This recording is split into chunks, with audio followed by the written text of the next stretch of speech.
Last week I talked with you about our Advent theme, All is Not Calm, overcoming anxiety during the holidays. We pretended that we were giraffes first, and then people on safari. I suggested to you this insight from people who study our brains, namely that human brains arrived in their current form about 200,000 years ago, and that they were wired for an immediate return environment. An immediate return environment is one in which many animals live. When there's stress or anxiety, one can act immediately in order to resolve that anxiety.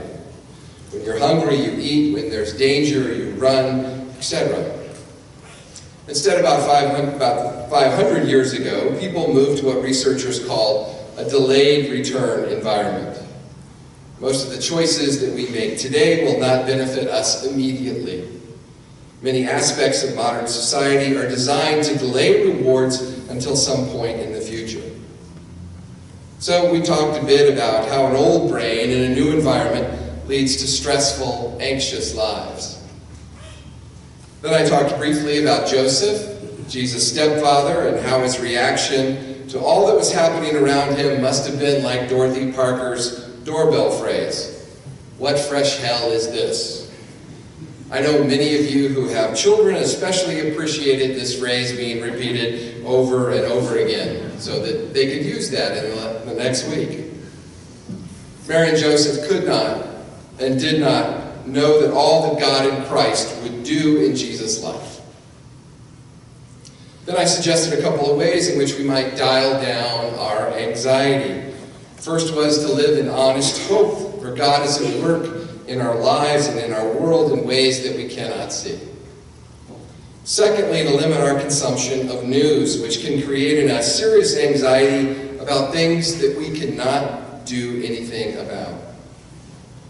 Thirdly, I suggested that we shift away from unfocused worry to the zen of doing something today.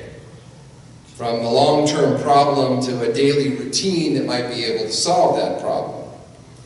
A key part of this is making sure that your daily routine both rewards you right away, an immediate return, and resolves your future problems, delayed return. I offered examples of exercise, reading, and time with God. So let me continue our consideration of anxiety in hopes of lessening some of ours. I'm not pretending that I'm not anxious. Like many sermons, I am talking to myself first. Ann and I were anxiously awake at 1:30, and I said to her, tomorrow morning I've got to give a sermon on not being anxious. Please don't mention this. Last week I used James Clear's writings. This week I want to use David Wong's, who said, anxiety is the feeling like a swarm of rats is eating your soul. Is that Christmassy enough to begin a sermon? It's easy to find ourselves anxious at any point in our lives. The holidays with or without our families can make us anxious. Some here are in school or just graduated. Some are starting a new job or just lost one, or trying to thrive in one that you've been in for a while, or are newly retired.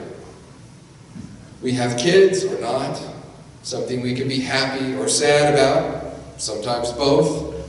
Some of us are empty nesters who still worry over them wherever they live. Wherever we find ourselves, it is easy that once our current stress is over, to think that we won't be anxious anymore.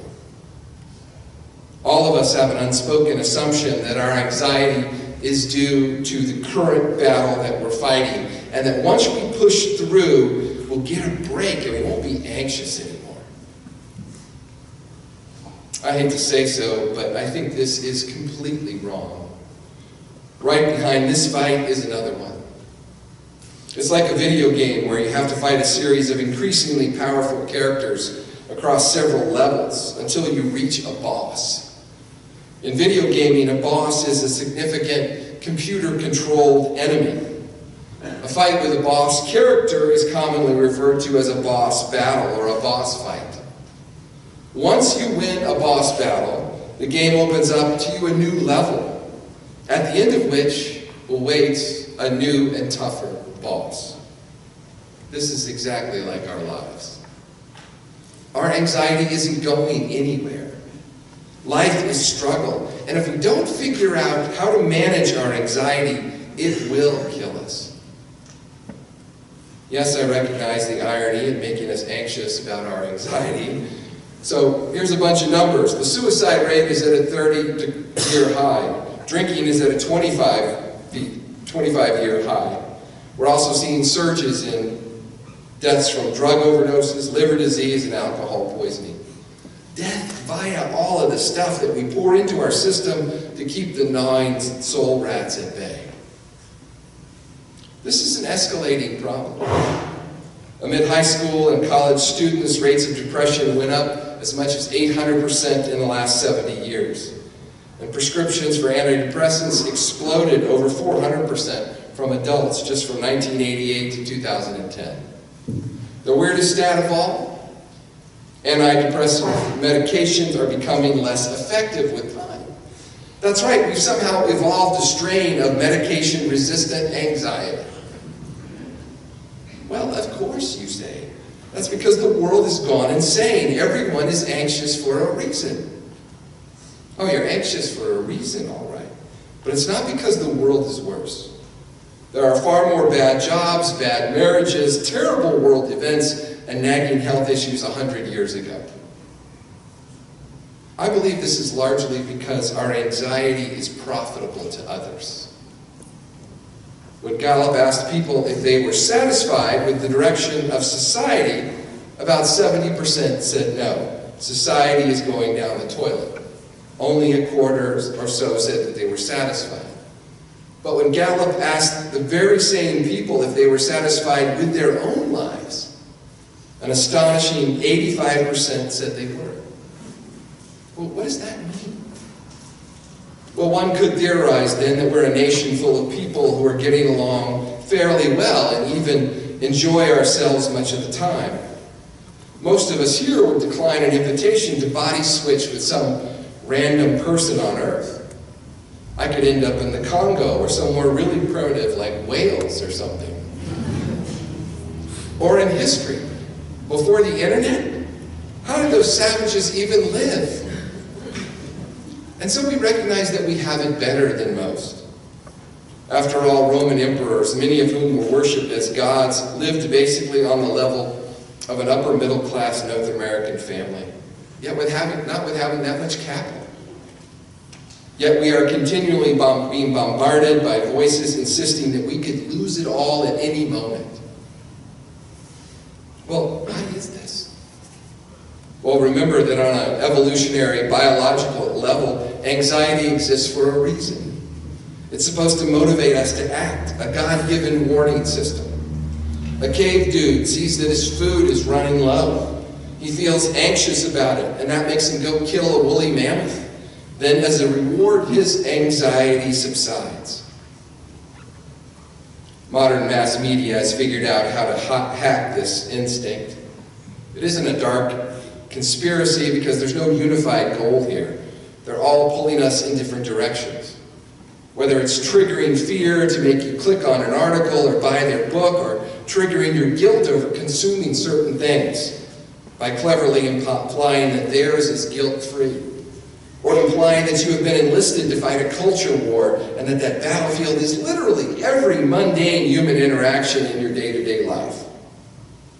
This chorus of voices will tell you that you should be devoting more time and energy to your career or calling by shaming you for being poor, but also tell that you should devote more time and energy to socializing by shaming you for being a friendless nerd. They shame you for your weight, but then they make it clear that all of the super cool people eat and drink with abandon. They mock you for your frumpy clothes and then scold you for being too obsessed with physical appearances. The problem is that we allow advertisers to have access to our mental world. They have paid for the opportunity to slip information to us about what feels good. That information ultimately affects the way that we make choices, whether we know it or not. Consider all the many messages and imperatives that we get from ads. We must be in super shape, going on far-flung adventures with an elegant home, a sexy partner, a successful, interesting, and socially productive job, and beautiful children who excel. There is no mention of gnawing soul rats. In the late 60s, and here I show my age, there was a dog food commercial that asked the question seriously, is your dog getting enough cheese? Like that was something that we should really worry about, according to Gainsbourg. In 1972, the National Lampoon Desiderata, a spoof of the Desiderata, which was then popular, singled out Gainsburgers with cheese in order to poke fun at modern product advertising using the line, "Take heart amid the deepening gloom that your dog is finally getting enough cheese." Advertisers don't want us to panic. Oh no. Panic would mean burning cars in the streets. They just want us always to be living with a low level of anxiety at the edge of our senses, like a wasp buzzing around the ceiling 24 hours a day. Our biology was not built for that. It's killing us. So when people finally stumble across something that seems to alleviate their anxiety, like Oxy or heroin or marijuana, people become deeply devoted to it. Think about how people wear t-shirts and hats covered with cannabis leaves and sing songs singing its praises. That's how badly they want the rats to stop gnawing them. So what can we do? Honestly, I don't have any quick answers. I preach sermons like this to help us begin conversations with lowering anxieties. But here's a couple of suggestions. First, we can recognize that our attention is a limited resource that we must spend carefully. You could argue that our attention is the most significant personal resource. People spend so much money trying to grab ours. They want our attention so they can sell us stuff. And in order to do that, they make us anxious. Do you smell good enough? Are your clothes clean enough? Cool enough? Is your beer good enough? Are you settling for life when life could bring you so much more? Prime example, those inane Lexus ads suggesting people give $70,000 cars for Christmas gifts. I mean, oh please. Kind of makes gifting the new Bruno Mars CD looks paltry. Oh, do people even give CDs anymore? See how easy it is to make us anxious? So, as Jesus says, we need to guard our mind, our time, and especially our attention. Secondly, let's realize that a lot of what clamors for our attention is unworthy of it. It's junk mail, it's irrelevant or inappropriate messages, it's inbox spam. That is, it's junk mail sent by other people to trick you into feeling anxious in a way that will indirectly benefit them. The key is learning how to filter it. So if anxiety is intended to be a motivator for positive action, then we should spend it only on things that we can actually affect with action. Otherwise, it's spam. David Wong gives these excellent examples. You're made to feel ashamed about a personal attribute that you have no control over. Your height, your facial features, your hair, your race, your gender, your sexuality. You're upset because a person that you are nice to doesn't enjoy your company. Yet you have no power how others respond to you. You feel a jolt of anger in your gut every time a religious, political, or cultural group that you find repulsive shows up in your news feed, unsettling you with their mere existence. Now, if the thing that you are having anxiety about is something that you can affect with action, but it's someone else's agenda, then it's also spam. Like when someone is trying to shame you over your job, or partner, or body, even though you yourself are happy with it, him, or her. Someone is trying to shame you for the harmless hobbies that you enjoy. Someone is trying to shame you because your life doesn't look exactly like theirs. We could learn to use the same techniques taught in rehab and anger management. Stepping outside of the emotion and saying, I feel anxious about this. Should I? In short, let's not others, especially ads, rev up our anxiety. Then lastly, this Advent, let's remember the angel's words to Mary. Nothing is impossible to God. These words should be our mantra and our repeated prayer. This statement is twice in our Bible, once in the Old Testament and once in the New. The circumstances are similar but different. In the Hebrew Bible, it's in Genesis 18. An old couple named Abram and Sarai have no children, absolutely none, and they're old. A messenger from God comes to their tent one day and says, "You're going to have children. You'll conceive and bear a son, and from him will come a great nation, and that nation will bless the world." And she had that son, and she named him Laughter, Isaac, because it seemed so funny to her. And from Isaac came the nation that we call Israel. And in spite of being enslaved and persecuted, murdered, ostracized, and made fun of, unwelcome, it has given the world the basis of a moral and ethical society. You should love the Lord your God with all your heart, mind, soul, and strength, and your neighbor as yourself. That's the foundation. And it all started when a messenger said to an old couple, "You're going to have a baby, and the world will be blessed."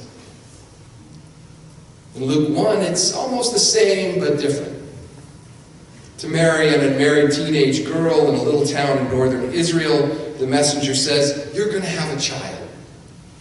But I don't have a husband. You're going to have a child, and he will bless the world." And she did.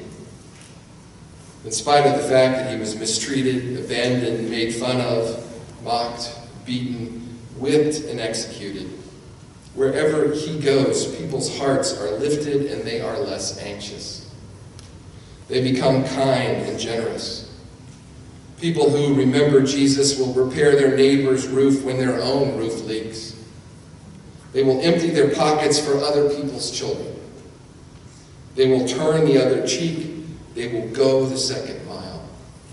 All because a messenger said, "You're going to have a child and you'll name him Jesus." And Mary said, "I don't get it." And the angel said, Nothing is impossible with God. Prophets and preachers have been reminding people of this for 3,000 years. And so I hope we've all learned this lesson by now. If God can give a child to an old couple in a tent in Saudi Arabia and change the world, if God can give a baby to a teenage girl in northern Israel and change the world, why should you or I ever be anxious? Why should we ever let the rats gnaw at our soul? Give up hope, be anxious, despair, or just shrug our shoulders? I think I've learned this lesson. Nothing is impossible with God. I do not need to be anxious. Write it on the door of your house. Write that on your mind. Write it across your heart. It will come in handy this very week when you and I become anxious. Nothing is impossible with God.